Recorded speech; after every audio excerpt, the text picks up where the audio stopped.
It wasn't the Olympic-sized nightmare the community demanded, but it was his, bought and installed within the bylaws for above-ground recreational water features under 15 feet. The shadow fell first, a sharp geometric line across the water that signaled the arrival of Beverly Carmichael, the HOA president, often referred to by neighbors in hushed tones as the Grand Arbiter, or more commonly, HOA Karen. Mr. Harper, Beverly's voice was a needle-sharp tone that could slice through the loudest pool party. She stood rigidly at the edge of his property line, dressed in a crisp white linen pantsuit that looked immune to heat. "We have a problem." Liam pushed himself up, water sheeting off his chest. "Good morning, Beverly. If it's about the garden gnome, I checked Section 4C, Roman 3, and whimsical outdoor statuary is permitted." "It's not the gnome," she snapped, her eyes the color of a cold glacier, scanning his yard with surgical precision. "It's the visual blight of this thing." She gestured with a perfectly manicured hand toward his pool. "It is an eyesore. It devalues the surrounding properties, and frankly, your recreational use is becoming a nuisance." Liam climbed out, grabbing a towel. "A nuisance? I swim for an hour a day, Beverly. I use a robotic cleaner. The water quality is impeccable."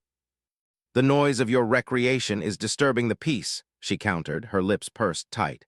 "The sound of the pump, the reflection of the sun off the water, it's all an irritant to the delicate balance of this community." This wasn't new. Beverly had hated his pool since the day the installers dug the hole. She saw it as an act of rebellion against her vision of a uniform, beige, and utterly soulless utopia. "I've followed the rules, Beverly," Liam said, his voice dropping to a low, warning tone. "I have the permits, I'm compliant." "Compliance can be revoked," she hissed, leaning slightly over the property line. "The Architectural Review Board is citing your installation under excessive water feature size and undue aesthetic interference. You have 72 hours to begin the decommissioning and filling process, or face a daily fine of $500. Liam felt the blood drain from his face. "That's absurd. I'll fight it. I'll get a lawyer. That section is about backyard fountains, not regulated pools." "Hire one," she challenged, a sliver of triumph in her eyes. "The clock is ticking, Mr. Harper. We at the HOA are committed to preserving the pristine value of Crestwood Highlands. Sometimes sacrifices must be made." She turned on her heel and walked away, her perfect white suit a shimmering banner of suburban tyranny. Liam didn't sleep that night. He spent hours on the phone with a lawyer who confirmed Beverly's move was legally shaky, but fighting it could take months, months of fines, legal fees, and emotional turmoil. He stood by his pool at dawn, watching the sun rise over the water, his sanctuary now a target. Later that afternoon, a crew arrived unannounced. 3 men in HOA-branded polo shirts, led by a foreman holding a clipboard with Beverly's signature. "We have a work order, sir," the foreman said, avoiding eye contact. "To initiate the pool drainage procedure. Emergency action, unauthorized structural change to existing drainage system." "There is no unauthorized change," Liam yelled, striding towards them. "You can't just come onto my property and drain my pool." "HOA Section 11D, the foreman recited mechanically. "Emergency action for water-related property risk. Mrs. Carmichael signed off. We just open the main drain valve in the pump house and let gravity do the rest."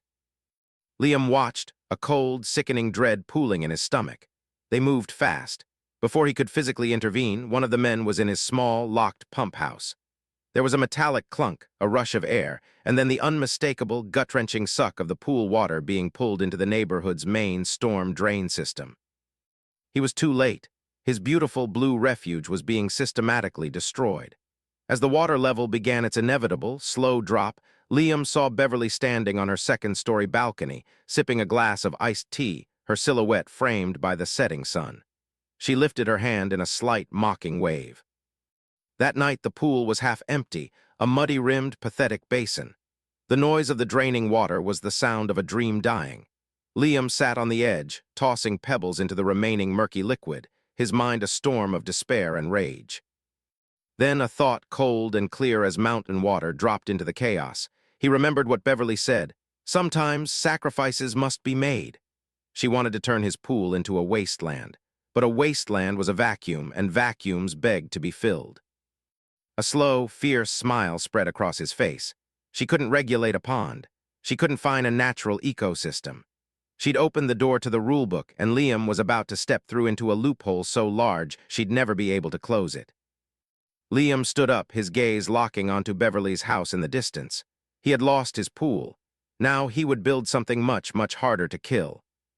The next morning, the crew returned to find a very different Liam Harper. He wasn't yelling, he was working. They paused, confused, as they watched him methodically removing the remaining pool filtration equipment, the pump, the heater, the chemical feeder. He was not decommissioning a pool, he was repurposing it. "Sir, we're here to finish the drainage and begin the fill," the foreman stated, clipboard held nervously against his chest. "You're too late," Liam said calmly, not looking up as he coiled a heavy-duty hose. "The pool is gone. I've initiated the process of converting this property feature from an above-ground recreational water feature to a backyard ornamental pond and natural habitat." He cited HOA Section 8E. Ornamental water features, including ponds, bird baths, and waterfalls, are permitted provided they contain no manufactured chemical filtration and do not exceed 50% of the total rear yard square footage. The foreman blinked. "A pond, it's a pool, sir."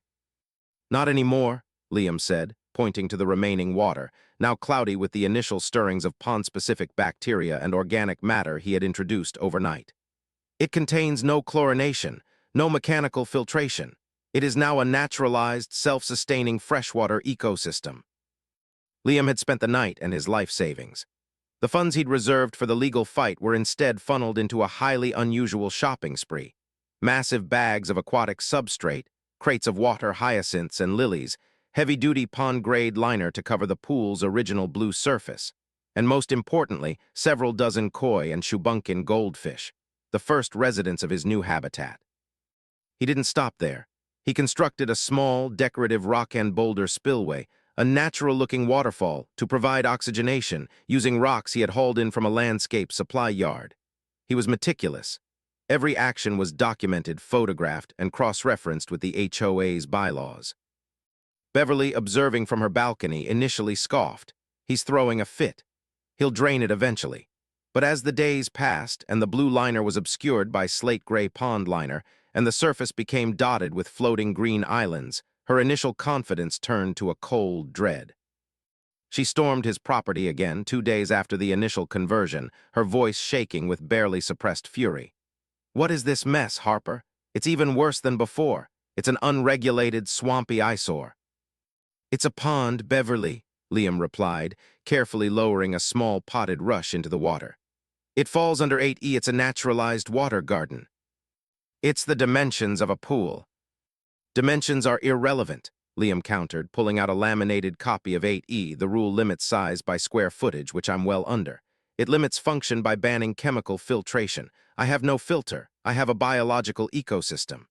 He pointed to a bright orange koi that lazily swam by. "Meet Nigel, my newest resident. He's quite fond of the algae." Beverly's face contorted. "Fish, you put fish in a backyard pool." "I put wildlife in a pond," Liam corrected.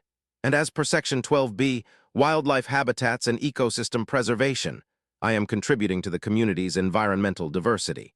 You can't find me for conservation, Beverly. In fact, Section 12C mandates that the HOA cannot interfere with a properly designated wildlife sanctuary." Beverly snatched the laminated card from his hand. Her eyes darted over the text. The rules were old, drafted decades ago by a less meticulous board, intended only to stop garish plastic waterfalls. She was trapped in the letter of her own law. "This is an act of malice," she spat, crumpling the paper. "It's an act of compliance," Liam said, the satisfaction a deep, warm current under his calm exterior. "You wanted the pool gone, you drained it. I simply redefined the hole you created. Now, if you'll excuse me, I need to monitor the pH for Nigel's health." He walked past her, picked up a small butterfly net, and gently moved a floating lily pad. Beverly stood paralyzed, her white suit a beacon of defeat against the defiant, murky green of the burgeoning pond. She had expected to force him out of the neighborhood with fines and humiliation. Instead, she had handed him the perfect weapon, irony and the bylaws. She retreated, the crumpled paper a white flag of surrender. But Liam knew Beverly Carmichael. She never accepted defeat.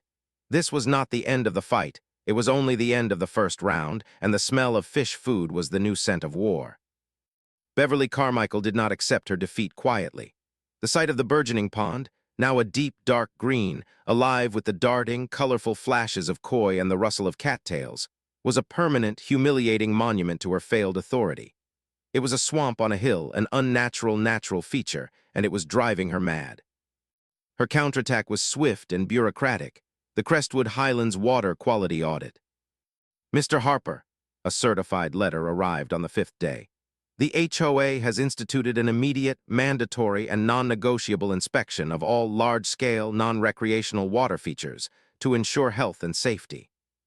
The stated goal was prevention of mosquito-borne illness and stagnant water contamination. The actual goal was simple: find a loophole, a bacteria count, an imbalance, anything that would allow the HOA to issue a public health hazard order and force the pond's destruction. The inspector arrived the next day, a clipboard-wielding, dour-faced man named Dennis who looked like he hadn't smiled since 1985. He was accompanied by Beverly herself, standing at a tactical distance, radiating anticipation. Dennis, under Beverly's watchful eye, waded onto Liam's property. He dipped water samples, measured the turbidity, and frowned at the happy, thriving fish. The rules state water must be non-stagnant, clear of excessive algae, and below a specified pathogenic bacteria level, Beverly coached, her voice tight. The pond is clearly sludgy. Actually, Dennis said, looking up from his notes, the turbidity, the cloudiness, is within normal limits for a naturalized pond ecosystem. The algae is being consumed by the primary consumers, the fish. It's a remarkably balanced system, sir, almost professionally done. Liam merely smiled, leaning against a newly installed small wooden bridge over the pond. He had spent his final savings on a professional aquatic biologist consultation, preempting this exact move. He was not just a disgruntled homeowner, he was a conscientious pond steward. Beverly tried the second angle. What about the mosquitoes? Stagnant water is a breeding ground. Dennis took a final sample, swishing his net in the water. Negative. Larvicide is being applied. It's organic, non-toxic, and EPA approved, as per the HOA's own landscaping rules. More importantly, the koi are voracious feeders on mosquito larvae. The natural predation is keeping the population virtually zero. This pond is likely reducing the overall mosquito count for the neighborhood. Liam crossed his arms. Perhaps the rule should be updated to encourage more fish ponds, Beverly. A healthy ecosystem is a safe ecosystem. Beverly's control was visibly fracturing. She took 2 sharp steps toward Liam. You think this is a game? You've created a drainage hazard. If there's a heavy rain, that thing will overflow and flood the neighbor's property. That is a clear violation of Section 3F, property drainage and runoff control. Liam's smile didn't waver. He pointed to the far edge of the pond, obscured slightly by some tall, reedy grass. You mean this? He led them to a meticulously constructed, almost invisible rock and gravel bed that blended into the landscaping. This is a controlled water runoff and absorption garden, or bog garden. It uses specialized, water-absorbing plants and graded stone to manage and filter any overflow, channeling it safely into the existing municipal storm drain should the overflow be catastrophic. He paused, gesturing grandly. It is entirely compliant with 3F. As it controls runoff, it doesn't cause it. Dennis nodded slowly, looking impressed. Yes, the absorption capacity is quite high. It meets all regulatory requirements. Beverly was hyperventilating, her perfectly coiffed hair starting to wilt in the humid air. She had spent a fortune on this inspection, convinced she would find a fatal flaw. Instead, she had commissioned a report confirming that Liam's illegal, spite-fueled pond was a model of environmental compliance.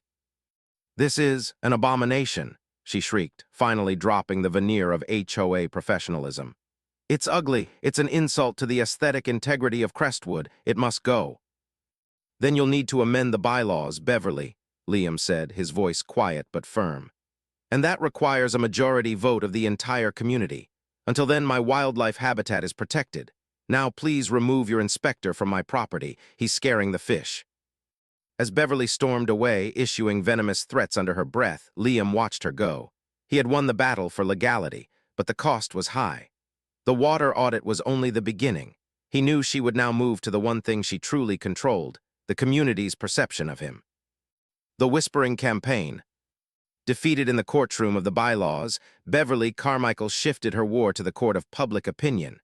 Her target was no longer the pond. It was Liam Harper's reputation. The whispering campaign began the very next day. "Did you hear?" The texts and emails flew through the Crestwood Highlands private group chats. "Liam Harper's pond. It's attracting water snakes. My dog saw a rat near his yard. It must be the stagnant water.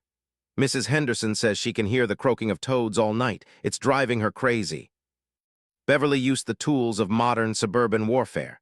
Targeted Facebook posts disguised as community alerts. Strategic placement of flyers detailing the dangers of unregulated open water. And most effectively, door-to-door visits to key neighbors, armed with doctored photos showing his perfectly clear pond as a mosquito-infested, murky swamp. The goal was to make Liam a pariah, a bad neighbor, whose selfish act of rebellion was making life miserable for everyone else. Liam felt the change instantly. The neighbor who used to wave now looked away. A child who used to chase his baseball near the fence was abruptly pulled inside by their mother. The atmosphere became thick with suspicion and hostility. One evening, he received a visit from Mr. Peterson, a kind, elderly man who lived 2 houses down. Peterson was visibly nervous. "Liam, son, look, I don't want any trouble," Peterson whispered, clutching his hat. "But Beverly," she's got everyone worked up. "She says your pond has created a structural weakness in the ground and that the whole thing is going to collapse into a sinkhole, dragging the properties next to you down." Liam sighed, running a hand through his hair. "It's a lined pond, Mr. Peterson. It's not undermining the soil, it's lies." "She knows how to scare people, son. She just does. She says you're spiteful and you don't care about the community, that this whole pond thing is just to get back at her." "It is," Liam admitted honestly. "But it's also compliant, safe, and beautiful. Look at the lilies, Mr. Peterson. They're gorgeous." Peterson looked over the fence, his expression torn. "They are pretty. But the fear is louder than the flowers, Liam. She's calling a special emergency community meeting for Friday night. The topic: review of Section 8E pond regulations and nuisance abatement. She's going for the majority vote. This was the final gambit. If she got a majority of the community to vote to amend the bylaws, saying a pond of that size was now prohibited, Liam would be legally forced to decommission the pond and fill the hole, incurring the fines and the humiliation. Liam felt the crushing weight of public opinion. His defense was logical, hers was emotional and fear-based. Fear always wins. That night, unable to sleep, Liam was staring out the window at his pond, his precious, fragile sanctuary, when he noticed a flicker of light on Beverly's property. It was coming from a tree near the edge of her yard that gave her a clear, unobstructed view of his entire pond. He crept out with a pair of binoculars.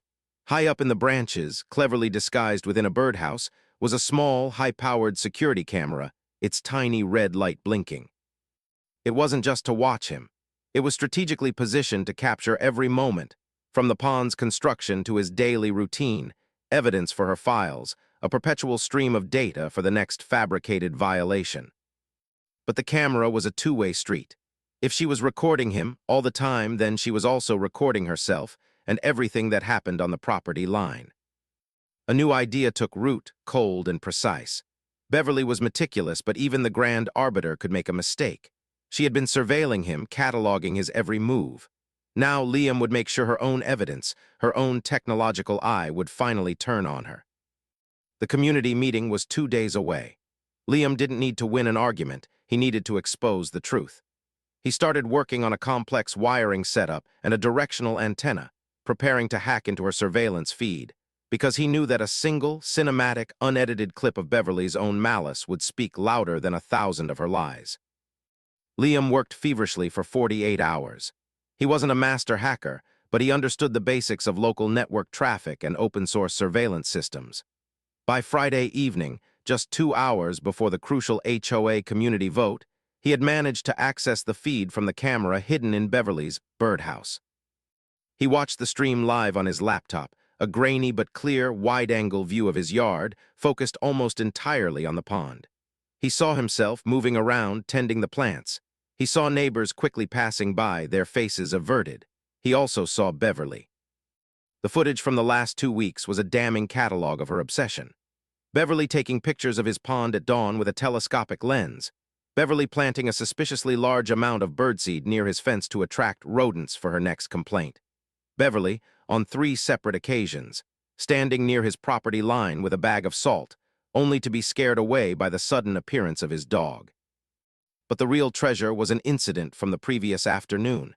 The camera had recorded the entire interaction. Liam saved the clip, isolating the moment. It was a tight, unedited, damning piece of cinema. The emergency meeting. The Crestwood Highlands clubhouse was packed. The air was thick with the scent of cheap coffee and nervous tension. Beverly, at the podium, was in her element, regal, severe, and radiating the confidence of someone holding all the cards. "Neighbors," she announced, tapping the microphone to silence the room. "We must address the Harper hazard. His spiteful swamp is not an ecosystem. It's a structural time bomb, a haven for disease, and an aesthetic catastrophe that is already affecting our collective property values." She motioned to a projector screen displaying the doctored, murky photos. She spoke of rats, sinkholes, and the audible nuisance of the toads. The crowd murmured in agreement. Fear was winning. When it was Liam's turn, the room was silent, full of hostile, judgmental stares. "I won't talk about bylaws or water quality," Liam said, his voice quiet, projecting sincerity and calm. "You've all heard the facts, but Beverly is not worried about your property values. She is worried about her control. She lost a legal argument, and now she is trying to scare you into making a community mistake." "Lies," Beverly hissed from her seat. "I am the voice of reason and compliance." "Are you?" Liam asked, locking eyes with her. "If you truly care about the community's safety, why have you been spying on me with a hidden camera, watching my yard for a single mistake to exploit? A camera hidden in a birdhouse, which, I should note, is a violation of Section 9G, prohibition of undisclosed surveillance equipment." A wave of shocked muttering swept the room. Beverly's face went white. "He's delusional. This is an outrageous lie." "I'm not lying, Beverly," Liam said, reaching for his small thumb drive. "And for the sake of the community, I'd like to show you a clip from your surveillance feed taken just yesterday. An unedited, raw moment that shows your true motivations." He plugged the drive into the projector's auxiliary port. The doctored photos vanished, replaced by the grainy, real-time footage from the birdhouse camera. The footage. The scene was the property line. Beverly, in a crisp blue outfit, was standing with a small, elderly woman, Mrs. Gable, the sweet but slightly frail neighbor whose property was theoretically downstream of Liam's. Beverly was pointing at the pond. "You see, Clara? Look at the seepage. That's a structural breach. That water is flowing right under your yard. When that bank collapses, your entire back deck will be swallowed whole." Mrs. Gable looked terrified. "Oh dear, my gazebo. What should I do, Beverly?" Beverly leaned in close, her voice a poisonous whisper, captured perfectly by the camera's directional microphone. "You need to sue him. Not the HOA, Liam Harper. Make it personal. Put pressure on him. Tell the community you're terrified. Once he's served with a lawsuit, he'll be forced to drain the pool out of fear. It's the only way we can win the vote tonight." The room was silent. You could hear the hum of the fluorescent lights. The community wasn't seeing a leader. They were seeing a petty manipulator, an orchestrator of fear, and a legal instigator. Beverly stood up, her entire body shaking, a torrent of frantic denial ready to burst forth. "And one more thing," Liam said, his voice cutting through the silence. "The community doesn't know this, but 2 years ago, when the association needed funds for the new common area fountain, Beverly unilaterally diverted nearly $15,000 from the General Reserve Fund without a board vote. That is a clear violation of Section 1AI, fiduciary duties, and fund disbursement." He projected a copy of the official ledger onto the screen, a damning financial record he had managed to obtain through a friendly, disgruntled accountant on the HOA board. The room exploded, not with anger at Liam, but with unified outrage at Beverly. The whispering campaign reversed instantly. The fear of a sinkhole vanished, replaced by the cold, hard reality of financial fraud and malicious manipulation. "The vote is off the table," announced Mr. Henderson, the HOA vice president, stepping up to the podium, his face a mask of disappointment. "Mrs. Carmichael, you are immediately suspended from the board of directors pending a full audit of the finances and a review of your intentional instigation of neighborhood hostility. We will be voting on a new president next month." Beverly Carmichael was escorted out of the clubhouse, not by a lawyer but by the weight of 100 disgusted stares. She glanced back at Liam, her eyes blazing with an impotent fury that promised eternal vengeance. Liam watched her go, a quiet sense of justice washing over him. The pond was safe. But the irony was, this victory had turned his personal sanctuary into a permanent, highly visible symbol of his victory, guaranteeing his next few years in Crestwood would be anything but peaceful. The new normal. In the weeks that followed, the new HOA board, under the guidance of a much more reasonable Mr. Henderson, officially ratified an amendment to the bylaws. It was not to ban the ponds, but to create a new, detailed, naturalized water feature section, largely based on Liam's meticulous, self-imposed safety standards. Liam's once controversial pond was now the model for the entire community. Beverly, though legally cleared of any criminal charges thanks to a high-powered attorney, was completely and utterly disgraced. She resigned from the HOA, put her pristine house up for sale, and became a spectral figure in the neighborhood, a woman whose absolute power had been undone by a few dozen goldfish and a hidden camera. Liam's life slowly returned to a state of peace. He became the unofficial pond consultant for the community, fielding questions about water lilies and koi food. His yard, once the source of neighborhood anxiety, was now a small point of interest. The children no longer ran from the fence. They pressed their faces against it, watching the fish dart beneath the water hyacinths. The true, deep irony was this. The fight with Beverly had forced Liam to pour his life, his savings, and his passion into the pond. What was once a simple, temporary pleasure, a pool, had become a permanent, self-sustaining masterpiece, an ecosystem. He no longer had a chlorinated, rectangular symbol of suburban conformity. He had a living, breathing, defiant monument to rebellion that was now protected by the very rules once used to attack him. The final twist. 6 months later, Liam was sitting on his small wooden bridge, tossing a handful of food pellets to his beloved koi, Nigel, when a white SUV pulled up outside his house. A young, smiling couple, Jessica and Mark, got out and walked toward the fence. "Mr. Harper," Jessica asked, her voice friendly, "we're the new owners of the Carmichael house." Liam stood up, shaking their hands warmly. "Welcome to Crestwood, I'm Liam." "We know all about the situation," Mark chuckled. "Henderson told us the whole story, amazing." "It's settled now," Liam said, gesturing to the pond. "It's all peace and quiet." "Actually," Jessica said, her smile widening, "that's what we wanted to talk about. We just closed on the house. It was a bargain, surprisingly, and we wanted to ask your advice." She pointed to her perfectly manicured, Beverly-approved backyard, which was currently nothing but pristine, unused green lawn. "Our daughter has terrible allergies to chlorine," Mark explained. "And frankly, the maintenance is a nightmare, but she loves the water." "So," Jessica finished, her eyes sparkling with enthusiasm, "we have all this space and the bylaws now allow it. And your pond is just beautiful. We were hoping you could give us some tips on building our own naturalized water feature." Liam stared at them, the full, rich flavor of cosmic karma filling his mouth. Beverly Carmichael's former house, the epicenter of the HOA tyranny, was about to become the site of a second, perfectly legal, rule-following, fish-filled pond. "I would be delighted," Liam said, a genuine, joyful laugh escaping him. "Come on in, we can start with Nigel. He needs a few new friends anyway." As he led the happy new neighbors onto his property, he glanced up at the old birdhouse in the tree on Beverly's former property. It was still there, a silent sentinel. The camera was gone, but the legacy of the fight remained.